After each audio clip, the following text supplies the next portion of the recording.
Let's join in the celebrations as we hit 40K on the Sensex, 12,000 in the Nifty. Let me take it across to Ajay Sharma. He's at the Motilal Oswal dealing rooms, one of the leading, brokerages in the country. And Ajay, I bet the mood must be extremely joyous. Have the cakes come in already? Well, Aisha, let me tell you, there are broad grins and smiles all over here at the dealing rooms of Motilal Oswal. Big HNIs are busy giving orders, hectic activity.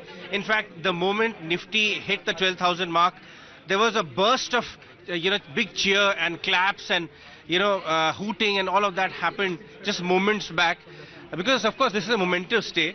The 12,000 on the Nifty, that print has been for the first time ever, and it's led by large caps. It's coinciding with such a historic lead by BJP NDA. As I speak, NDA is already doing 315 on our screens. So clearly, sure, market is already kind of factoring it in, but the proportion in which it has started to show, it's infusing a lot of confidence and faith, and it's all large cap led. I was chatting with one of the traders who advised to the who's who, the big HNIs, industrialist kind of traders, and he just whispered in my ear that some parties aim for the boundaries and some actually aim outside the stadiums, just referring to the kind of number which is now coming in. He of course had a tilt towards BJP, but the mood is very upbeat and the tilt is towards large cap financials and industrials. Not only have we got the VIX stabilizing, we've got the greed and fear index also moving towards greed. And, Alistair, until now, everyone was talking about how perhaps the mood would be a little bit moderate post the verdict coming in, because we'd already seen that euphoria a little post the exit polls. But today it seems like we're in for an altogether fresh burst of conviction when it comes to the markets. If we play completely on sentiment perhaps, and not so much on what's lacking in the policy? Well, maybe the previous administration and obviously now the future administration's opposition parties have done the stock market a bit of a favour by talking down the exit polls and dampening to an extent expectations of what we were going to see today. And it is beginning to look a little bit like actually BJP NDA has done better than the exit polls, which may also account for a bit of an uptick, because clearly it's not just about winning a majority, it's about having a majority which is a workable majority.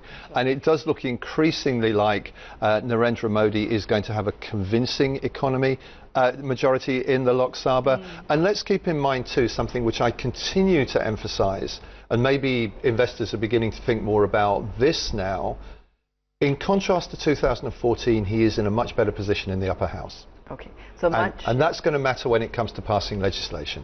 When it comes to policy making though, like we've been speaking with most of our experts, this last 5-year regime has been about demonetization. It's been about, you can call it callous and a little mismanaged implementation of goods and services tax, teething troubles of which corporate India is still talking about, as did a few of our other speakers. It's been about IBC. It's been about a lot of reforms. What next would be on their immediate agenda when and if they come to power? Well, it's interesting the list which you've come up with, because certainly as far as demonetisation is concerned, it's just that is one particularly outstanding example of Narendra Modi's ability to spring surprises.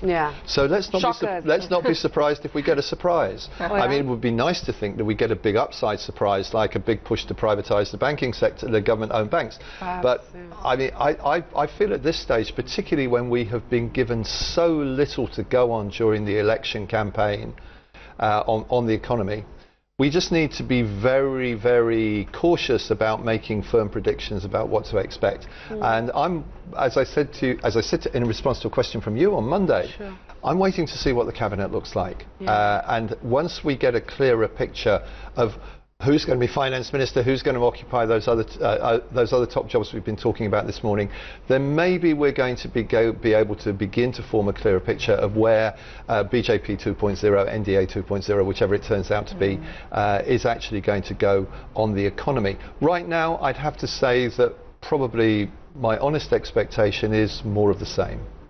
It's almost anticlimactic without some surprise or the other, actually. So we'll wait and see how this unfolds. It's going to be an action-packed few days.